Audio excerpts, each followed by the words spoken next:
Hello everyone, आप सब कैसे हैं। मैं उम्मीद करता हूं कि बहुत अच्छे होंगे और अपनी पढ़ाई को बहुत अच्छे से कर रहे होंगे। मैं Akash Kumar Badana ICT virtual classroom में आपका बहुत बहुत स्वागत करता हूं मेरे प्यारे बच्चों। जैसा आपको पता है मेरे प्यारे बच्चों, बेसिकली हमारी आपका 8th क्लास है और 8th क्लास में देख रहे हैं हमारे अतीत सेकंड जो हमारी बुक है हिस्ट्री की, वो हम लोग पढ़ रहे हैं और उसमें हमारा लेसन नंबर 5 चल रहा है। और इसी लेसन नंबर 5 में हम देखें जब जनता बगावत करती है 1857 और उसके बाद की स्थिति को हमको देख रहे हैं।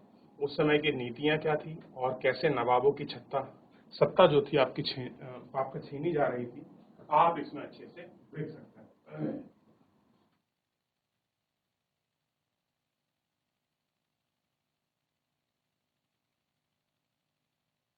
क्लियर है? तो इतना आपने देखा होगा कैसे जो आपकी सत्ता है वो उसको छीन रहे हैं। चलिए, देख लिया? यहाँ तक कोई डाउट, कोई क्वेरी किसी बच्चे की? चलिए, इतना पढ़ लिया आप लोगों ने, देख लिया?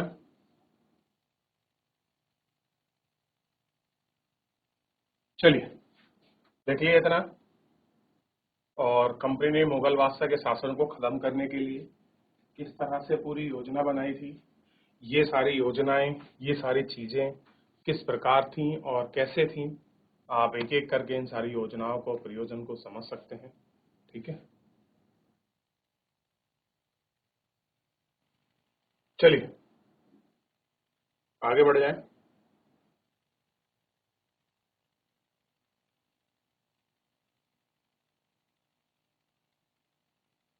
जनता की नजर से उस जमाने में लोग अंग्रेज शासन के बारे में क्या सोच रहे थे, इसका जायजा लेने के लिए आप स्रोत 1 और 2 को पढ़ें। ठीक, पहला स्रोत देखिए, 84 नियमों की सूची। महाराष्ट्र के गांव में रहने वाले ब्राह्मण विष्णु भट्ट गोडसे द्वारा लिखी गई पुस्तक माझा प्रवास के कुछ अंश हैं। इसमें विष्णु भट्ट ने उनके चाचा मथुरा में आयोजित किए जा रहे एक यज्ञ में भाग लेने के लिए निकले। कहाँ निकले? जो यज्ञ है उस यज्ञ में भाग लेने के लिए। विष्णु भट्ट लिखते हैं कि रास्ते में उनकी मुलाकात कुछ सिपाहियों से हुई, जिन्होंने उन्हें सलाह दी कि वे वापस लौट जाएं, क्योंकि 3 दिन के भीतर चारों तरफ कोहराम मच जाएगा। सिपाही ने जो ये कहा वो इस प्रकार था। क्या कहा? ध्यान दीजिए। अंग्रेज सरकार हिंदू और मुसलमानों को धर्म नष्ट करने पर आमादा है। उन्हें 84 नियम की एक सूची बनाई है और कलकत्ता में सारे राजाओं और राजकुमार की मौजूदगी में उनका ऐलान कर दिया है। सिपाहियों ने बताया है कि राजा इन नियमों को मानने के लिए तैयार नहीं है। उन्हें अंग्रेजों को घातक परिणाम की चेतावनी दे दी। राजा ने कहा कि अगर इन नियमों का पालन नहीं किया गया तो भारी उथल पुथल मच जाएगी। राजा भारी गुस्से से अपनी राजधानी लौट गया है और तमाम बड़े योजना बना रहे हैं। धर्म युद्ध के लिए तीखा तारीख तय कर ली गई है। मेरठ की छावनी से एक गुप्त योजना तैयार करके छावनी में भेज दी गई है। ये कब बताया है? विष्णु गोडसे माझा प्रयास प्रश्न नंबर 22-23 पर उनकी जो बुक है उस पर लिखा हुआ एक वृत्तांत है कि आप वापस लौट जाइए, अब मत जाइए, क्योंकि 2-3 दिन में संग्राम होने वाला है कि आप बीच में फंस ना जाए, रह ना जाए, इसलिए आपको पीछे लौट जाना चाहिए। ठीक, ऐसी योजना, ऐसी कल्पना की उन्होंने बात कही। ठीक, ये हमको देखना। क्लियर है? आइए अगले स्रोत पर बढ़ते हैं।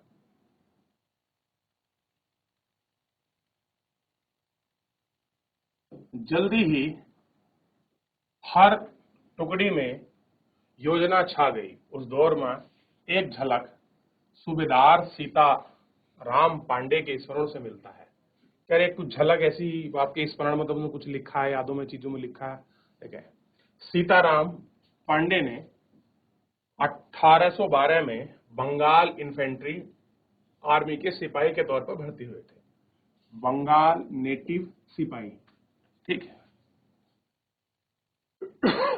उन्होंने 48 साल तक नौकरी की और 1960 में सेवानिवृत्त हुए और बगावत को दबाने के में अंग्रेजों की मदद में हालांकि उनका बेटा भी विद्रोह कर सकता था। अंग्रेजों से उसके सीताराम की आंखों के सामने ही मार डाला। विद्रोह किया तो सीताराम के बेटे को उसकी आंखों के सामने मार डाला। सेवानिवृत्ति के बाद कमान अफसर नारगेट ने उन्हें अपने स्मरण में लिखने के लिए प्रेरित किया। सीताराम ने 1861 में अवधी भाषा में अपने संस्करण को लिखा। कब लिखा? अवधी भाषा में, ठीक, जिसका नारगेट ने अंग्रेजी में अनुवाद किया। ठीक, फ्रेम सिपाही टू सूबेदार, सिपाही से सूबेदार तक के नाम से प्रकाशन कराया। सीताराम पांडे के स्मरणों का एक अंश इस प्रकार है। कैसा है? इस प्रकार है एक अंश, वो हम देखते हैं। मेरा मानना है कि अवध में हुए कब्जे से सिपाही के भीतर गहरा विश्वास भर गया और वे सरकार के खिलाफ साजिश रचने लगे। अवध के नवाब और दिल्ली बादशाह के नुमाइंद के सेना ने नवज जमाने के लिए पूरे में संदेश भेजा। उन्होंने सिपाही की भावनाओं को हवा दी।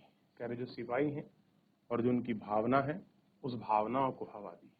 उन्होंने सिपाही को बताया कि विदेशियों ने बादशाह के साथ कितना बड़ा धोखा किया है, हजार झूठ गढ़ डाले हैं, सिपाही को अपने मालिक और अंग्रेजों के साथ बगावत करने के लिए उस्काया है ताकि दिल्ली में बादशाह को दोबारा गद्दी पर बैठाया जा सके। क्या कर सके? बादशाह को दोबारा गद्दी पर बैठाए। उनकी दलील थी कि अगर सिपाही मिलकर काम करेंगे तो इन्हें सुझावों और अमलों को ऐसा सेना कर सकती है। देखिए पूरी बात बताई और कैसे लिखा है। मेरठ विद्रोह में अफसरों पर हमला, घरों में घुसकर और इमारतों में आग लगाई। लोगों ने घरों में घुस गए अफसरों के और उनके घरों में आग लगाई। आखिर आग क्यों लगाई थी या क्यों घुसे अंग्रेजों अफसरों घर में? क्योंकि सारे अंग्रेज अधिकारी थे, उनकी बातों को सुनने को लेकर कोई तैयार नहीं था और उनके अंदर इतना गुस्सा था, उस गुस्से को कहीं तो वो निकालते। कहीं आगजनी की गई, कहीं तोड़फोड़ की गई, कोई हिंसा घटने भी कुछ इसके हमारे सामने आई है। तो इन दो स्रोतों के माध्यम से ही हमें ये जानकारी पता चलती है। सोच के देखिए, किसी के बच्चे को किसी की आंखों के सामने मार दिया जाए, ठीक है, उसकी आंखें फोड़ दी जाए, कितनी बड़ी दुख की बात है। ठीक, ये आप देख सकते हैं।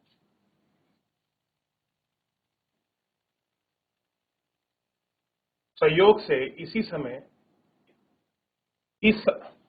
इसी समय सरकार के हर एक प्रत्येक रेजिडेंट ने कुछ लोगों को नई राइफलें इस्तेमाल करने का तरीका बताने के लिए अलग अलग छावनियों में भेजा गया कि आप नई आपका राइफल आई है और राइफल को तरीका बताया कि भाई आपको चलाने कैसे, इसको ट्रेन कैसे करना है। इन लोगों में कुछ समय तक सिपाहियों में प्रशिक्षण दिया गया। इसी दौरान ना जाने कहां से एक खबर फैल गई कि राइफलों के इस्तेमाल में होने वाला कारतूस पर गाय और सुअर की चर्बी का लेप है। हमारे रेजिडेंट के लोगों ने दूसरे लोगों को लिखकर यह खबर भेजने लगे और जल्दी ही हर एक रेजिडेंट में उत्तेजना का माहौल बन गया। कुछ लोगों का 40 साल नौकरी का सफर उन्हें महज को मजहब को चोट पहुंचाने के लिए कुछ भी नहीं था। अब चाहे किसी ने 40 साल नौकरी करी, लेकिन आपने किसी के मजहब, किसी के धर्म को चोटिल करने का प्रयास किया है तो फिर आदमी नहीं देखता। ठीक, लेकिन जैसा मैंने पहले जिक्र किया है कि अवध पर कब्जे के कारण सिपाही पहले से ही गुस्से में थे। अवध को जब आपके कब्जे में लिया गया, पहली बात तो किसान थे, वहां शोषण किया गया। फिर उनके जो बाप का नवाब था उसका शासन मिला लिया, ऊपर से धार्मिक कारण हो गए, मैंने भी बताया था। तो स्वार्थी लोगों ने फौरन कहानी कर डाली कि अंग्रेज तो सबको ईसाई बनाना चाहते हैं, इसलिए उन्होंने कास्तूर तैयार किए हैं ताकि इनका इस्तेमाल करके मुसलमान और हिंदू दोनों को भ्रष्ट किया जा सके। कर्नल साहब का मानना था कि यह बेचैनी उन्हें भी साफ दिखाई दे रही थी, इस बार भी अपने आप खत्म हो जाएगी और मुझे घर चले जाने की हिदायत दी। कह रहे आप घर चले जाइए और कुछ नहीं होगा, ये चलता रहता है, ये समाप्त हो जाएगी। लेकिन इस बार ऐसा नहीं होने वाला था, क्योंकि अब सैनिक विद्रोह बड़ा रूप लेने वाला है और जब कोई विद्रोह बड़ा रूप लेता है तो उससे पहले एक खामोशी सी छा जाती है और वही खामोशी को कर्नल साहब पढ़ ना पाए और अपने घर चले गए। और आप जानते हैं कि आप छावनी को देखते हैं कैसे शुरुआत हुई और फिर कितने बड़े मार्क्स लेवल पर फैली। पूरे भारत में, खासकर उत्तर भारत में इसका बहुत बड़ा वर्चस्व रहा, क्योंकि अवध जो अब आपका रेजिमेंट थी लखनऊ वाले आपका रीजन में थी, बंगाल 34वीं आपका नेटिव इन्फेंट्री ने आपका विद्रोह किया था, जिसमें मंगल पांडे जॉब करते थे। क्लियर है? यद्यपि शासक और प्रजा के बीच संघर्ष कोई अनोखी बात नहीं थी। अब देखिए टॉपिक क्या है, सैनिक विद्रोह और जन विद्रोह बन गया। कैसे सैनिक विद्रोह था, लड़ाई आपके सिपाहियों की थी, लेकिन लोगों में कैसे पहुंच गई। कह रहे कि शासक और प्रजा के बीच जो संघर्ष है, कह रहे कोई अनोखी बात थोड़ी है कि राजा और वहां जनता के बीच आपकी तकरार है, ये कोई पहला केस थोड़ी है, ऐसा होता रहता है। लेकिन कभी कभी ये संघर्ष इतने फैल जाते हैं कि राज्य की सत्ता छिन्न भिन्न हो जाती है। कैसी जाती है? सत्ता जो है आपका छिन्न भिन्न हो जाती है, यानी कि उसका इफेक्ट बहुत पड़ता है। ठीक है? बहुत सारे लोग मानते हैं कि उन सबका शत्रु एक ही है, और आपको पता है वो किसको मान रहे हैं कि हमारा शत्रु एक ही है, और उसका नाम है अंग्रेज। क्या नाम है? अंग्रेज। इसलिए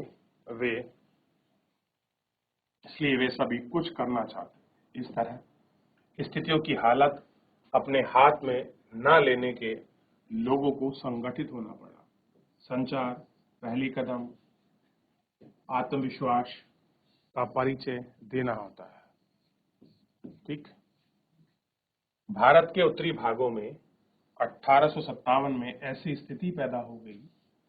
फतेह और शासन में 100 साल बाद ईस्ट इंडिया कंपनी को एक भारी विद्रोह से जूझना पड़ रहा है। मई 1857 में शुरू हुई बगावत ने भारत में कंपनी का अस्तित्व खतरे में डाल दिया। मेरठ से शुरू कर सिपाहियों ने कई जगह आपकी, देखिए मेरठ से होती है 9 मई को, सामने हुई और विभिन्न तबकों में असंख्यक विद्रोह के तेवर के साथ उठ खड़े हुए। कुछ लोग मानते हैं कि 19वीं सदी में उपनिवेश के खिलाफ दुनिया भर में यह सबसे बड़ा शासन संघर्ष था। कैसा था? सबसे बड़ा शासन संघर्ष था।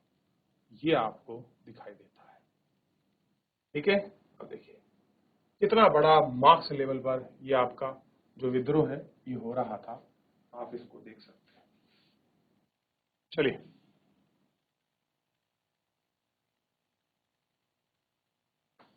ये आप देखिए पूरा जो है आपको चित्र, जो आपका दृश्य है उस समय की क्रांति का, जिसने भी बनाया है आप देख सकते हैं।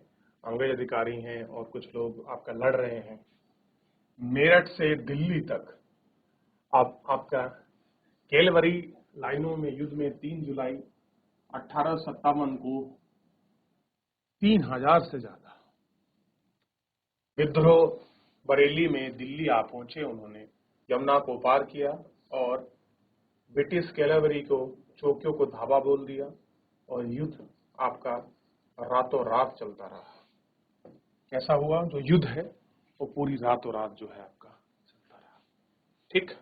ये आप देख सकते हैं।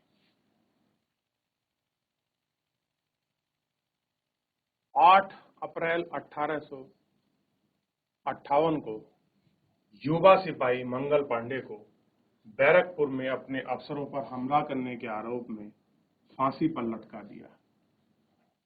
चंद दिनों बाद मेरठ में कुछ तैनात सिपाहियों ने कास्तूर के साथ फौजी अभ्यास करने से इनकार कर दिया। अब चीजें तो विद्रोह का रूप लेंगी ही कि भैया जो आप कास्तूर लेके आए हैं मेरठ में, और जिन कास्तूरों के साथ अभ्यास करा रहे हैं हम लोग नहीं करेंगे। सिपाहियों को लगता था कि कास्तूर पर गाय और सुअर की चर्बी का लेप लगाया गया है। 85 सिपाहियों ने नौकरी से निकाल दिया गया। उन्हें अफसर का हुक्म ना मानने के कारण 10 साल की सजा दी गई। 9 मई 1857 की यह बात है। सोच के देखिए, विद्रोह करने के लिए, अपनी नौकरी को छोड़ने के लिए, देश के लिए बलिदान देने के लिए बहुत बड़ी बात होती है।